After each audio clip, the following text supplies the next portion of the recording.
Moving on then to the instructions for the 11th day. This is to compare our fortunate life with freedoms and advantages with that of other beings. Okay, so this kind of reinforces the idea that our life is in fact fortunate. So when Buddhist teachers gave the teachings without difficulty in finding human life with the freedoms and advantages, somebody said it is not very difficult because every country has so many people in this world wherever we go, but this is not a true understanding. Now, what he's getting into is actually a part of the text in the Words of My Perfect Teacher that talks about comparison by numbers. So it's a different section than just the comparison with that of other beings.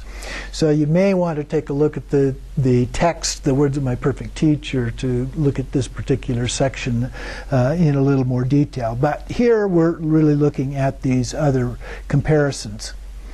The reason Buddha said is that there are many beings in hell as specks of dust in the world, as many hungry ghosts as particles of sand in the Ganges, as many animals as grains in a beer barrel, and as many asuras or jealous gods as snowflakes in a blizzard. But gods and humans are few as the particles of dust on a fingernail.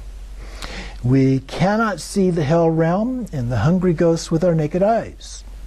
Not there, but they are in our mind. But we can compare the human life with animals, which we can see. For example, there is a little lake behind our Dharma Center. That's his Dharma Center, not ours. So how many animal beings are living in this small lake compared with the number of people in this whole country? Which is the greater in number? How many lakes are there similar to this lake, and even more with larger rivers in the country? How many more are there in this world? And how many animals are there where we can see them, and even more tiny ones that we cannot see out there? So we're comparing in different levels, not in specific numbers, but just a general idea that these are getting larger and larger. Another example is how many animals are living on the land around this Dharma Center, where we can see them. If you compare that number of animals on the land with the number of humans in this state, which is more? In our country, how much more land do we have in comparison with this land? Then think about the whole world. How many animals are there? So numerous animals are being born here today after they were wandering in many places in samsara. So we think about animals and the possibility of rebirth as an animal among all sentient beings in that cycle of samsara, rebirth. And so it helps give us that idea. Then it is extremely difficult to find a human life. Even more difficult to find people in this whole world or the country or New York City. How many people possess a fortunate life with freedoms and advantages? So it's not just having a fortunate life, it's having a fortunate life with those specific freedoms and advantages that makes this really possible.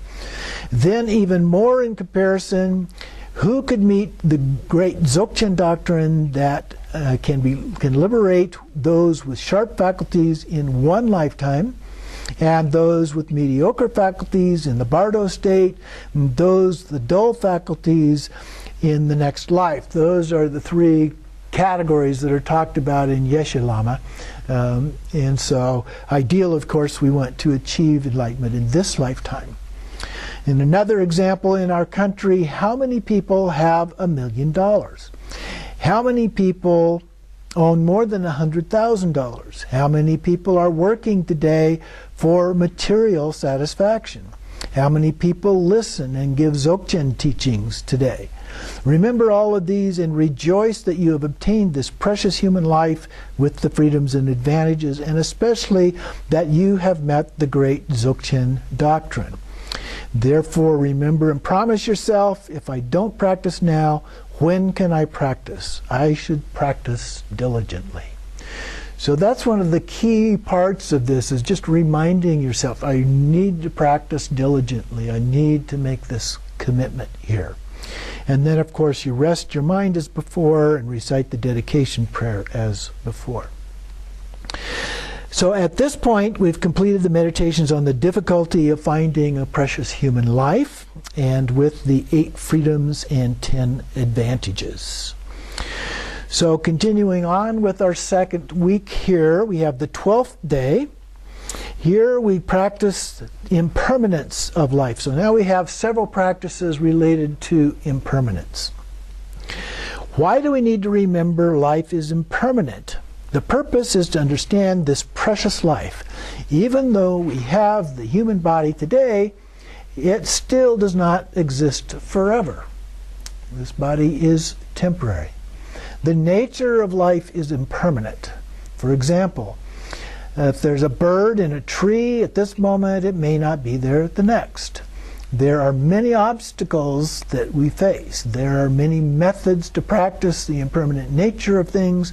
But on the 12th day, the first meditation is on the impermanence of the outer universe in which beings live.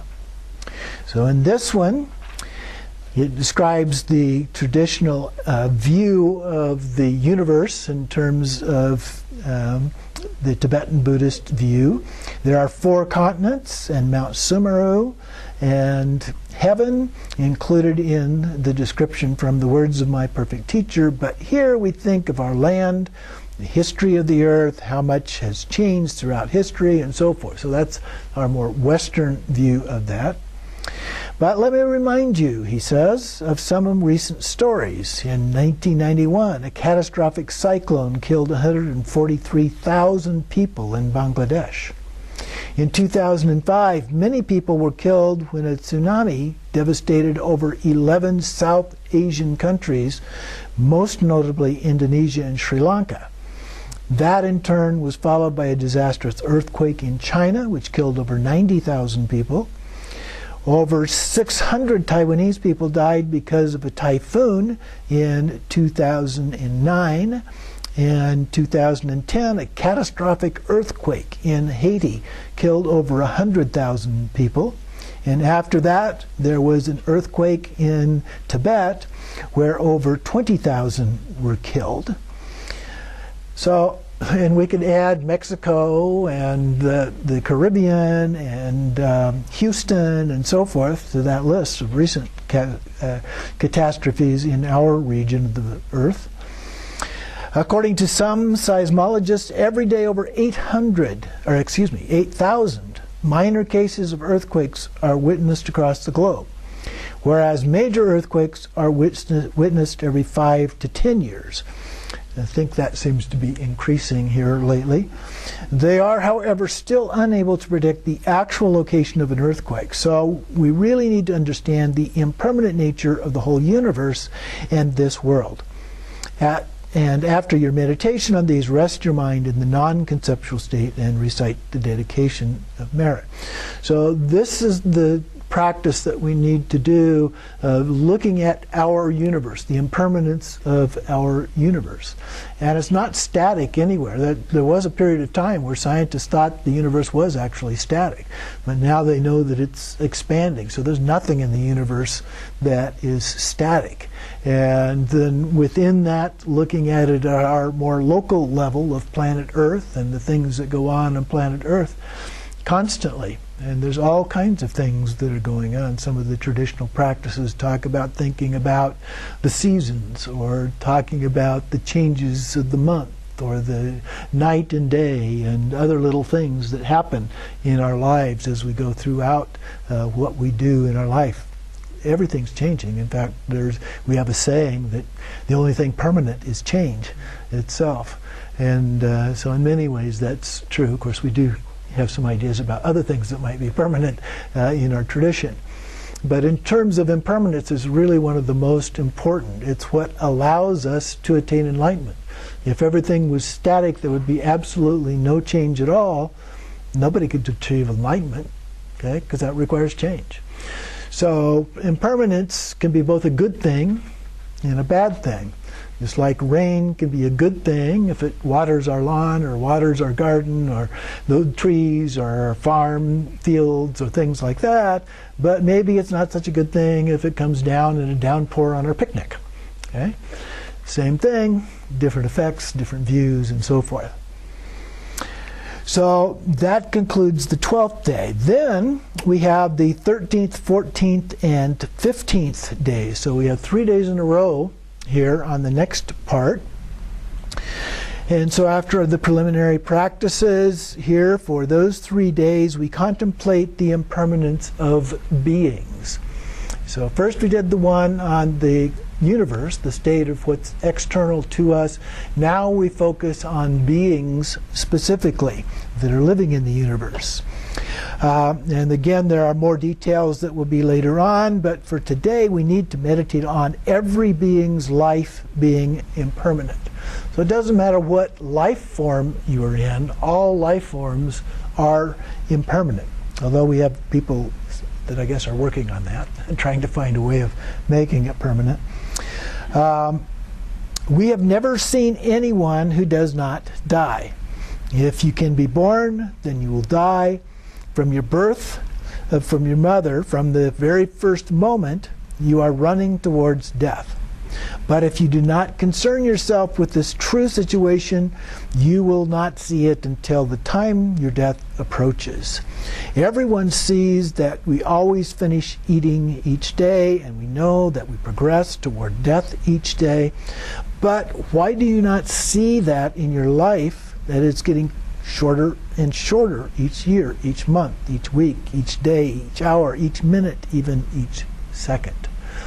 And so that's part of what we're talking about here in this practice, is recognizing that changing nature. Now, for the most part, we probably don't have any idea when we're going to die, and even if we had some idea, it probably would be a little bit general. Doctor says, well, you've got X number of whatever months, years to live, then that gives you some idea, but you don't know what day that's going to be even then.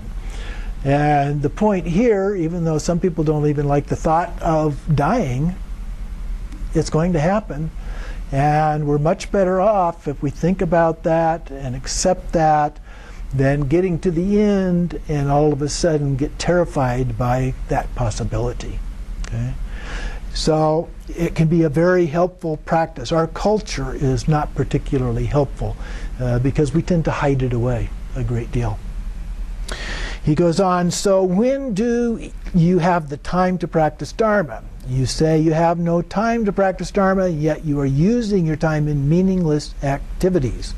Facebook, social media, da-da-da. Then when death approaches you, you will feel upset and scared because you've not prepared. When death approaches, it doesn't matter how rich, powerful, beautiful, famous you are, you must come to the time to die. Therefore, you need to promise to yourself, I must practice Dharma perfectly from today, for my next life, and for every sentient being.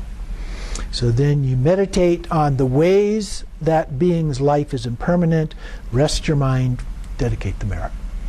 Okay, so those are the practices for that. Again, this goes on into the following week here, but since we started on the 8th day, going through the 15th day, it covers 7 days, but in terms of the weekly structure of what we have organized based on teaching each Sunday here, it's a little bit different, so just to be aware of that.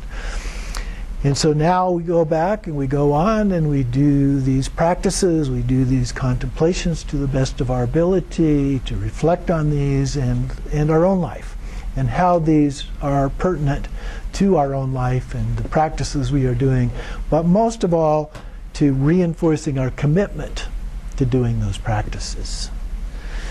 So we will end there for today.